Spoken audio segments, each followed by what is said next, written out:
эки хадис бар го, пайгамбарыбыз айткан деп.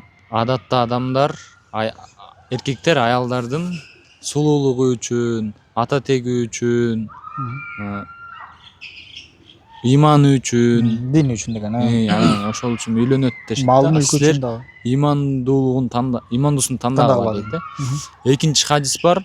Бир сахаба үйлөнөйүн дегенде, сен аны барып өзүң мындай көрдүңбү дегенде, жок десе, барып көр дейт да. Ошондо бул хадисте анын иманына кара деп атат. Бул хадисте сулуулугуна кара, жакты деп атат дейсиңби? Ошондо Ал бул хадис бири-бирине каршы келген жок. Жалпылай айтканда ушу 4 нерсесин кара деп атат бир хадисте. Экинчисинде ошол нерселердин баардыгын өткөндөн кийин негизи кызды көрдүңбү, жактыбы деген кеп ал. Иман деле болчу, баардыгы нерсеси болчу, жактыбы өзү деген. Жок дегенде булары жок болсо, жактыбы өзү деш керек, жагыш керек. Жакпаса кантип үйлөнөсүң? Кантип баш кошосуң? Бул хадис бири-бирине карама-каршы келбейт эч качан. Бирок эң жакшысы, бул сен мондай дегиң келип атат, ошол барып көрүп жактырбай эле динин карап ала берсин да, тиги биринчи хадис менен деп атасың да, туурабы?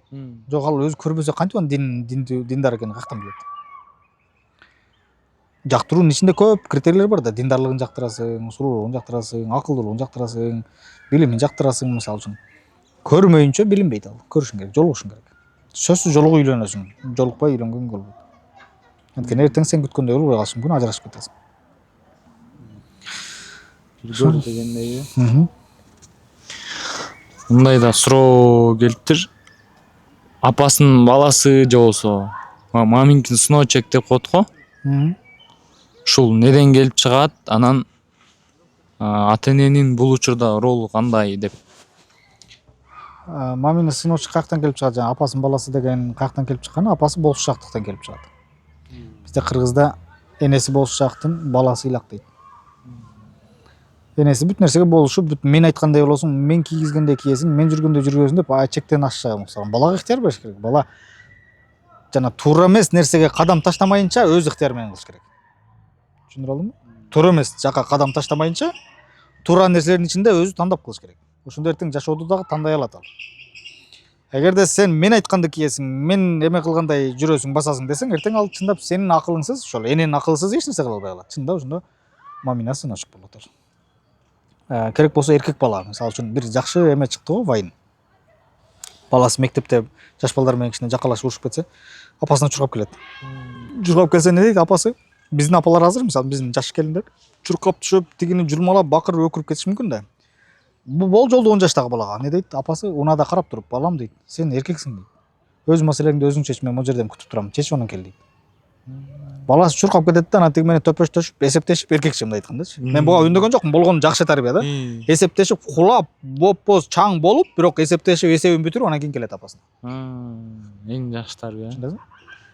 Жанакы кеп да, баягы энеси болушчактын баласы ыйлап, андай эмес. Баланы мен айткандай кыласың деген нерсе эмес. Туура тарбия бересиң, мондай кыл дейсиң. Тандоо ыктыярын бересиң, тандаш керек. Өзү тандап, өзү чечип үйрөнүш керек. Айрыкча эркек баланы.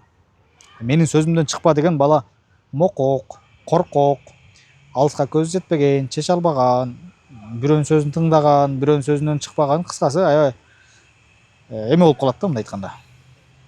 Бош, анан баягы орусча айтканда баягы подкаблучниктер каяктан чыгат? Ошондон чыгат.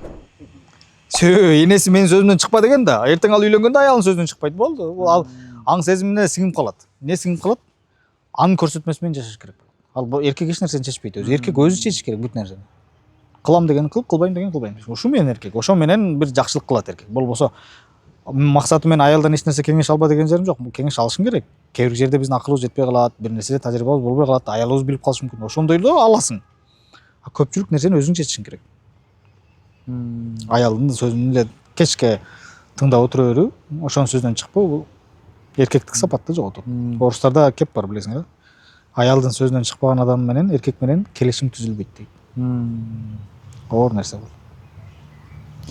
Ошол сиз айтып калдыңыз го, мисалы эркек өз алдынча чечиш керек дегендейчи. Анан азыркы кыздардын айтуусу боюнча, алар ошондойду каалашат, бирок ошолорго итаат кылганга, анын чечимдерине моюн сунганга даяр эмес болуп калышат го.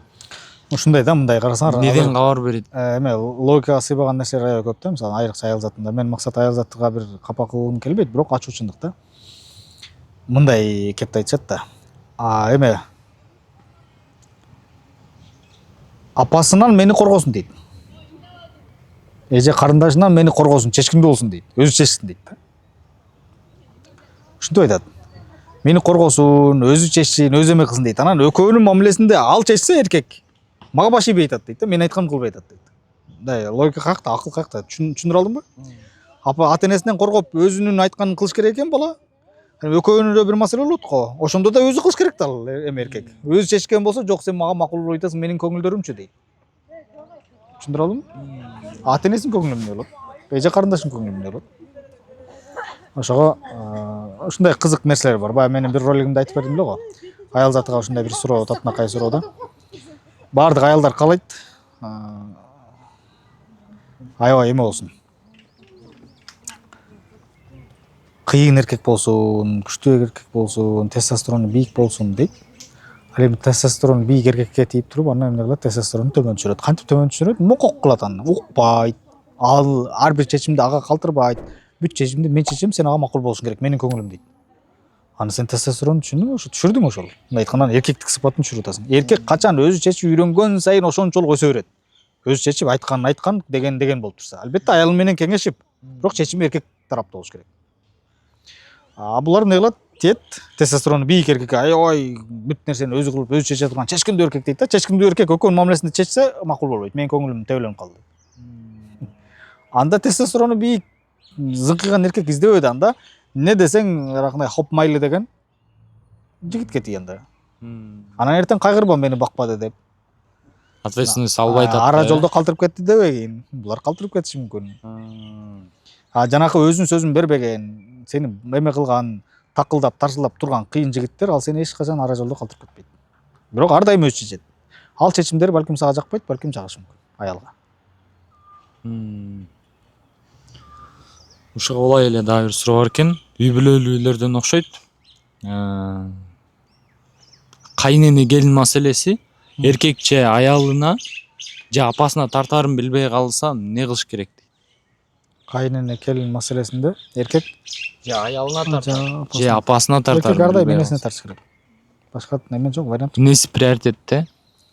Аял тарынса. Эми качан эме апасына тартыш керек. Ар дайым тартыш керек деп атам го. Ар дайым тартыш керек деген ар дайым апасы мындай чындык апасында болгон болсо, апасын тартыш керек. Дайым апасына. Апасын кутуруп болуш керек. Ал аялым капа болот, капа болбойт маселе жок.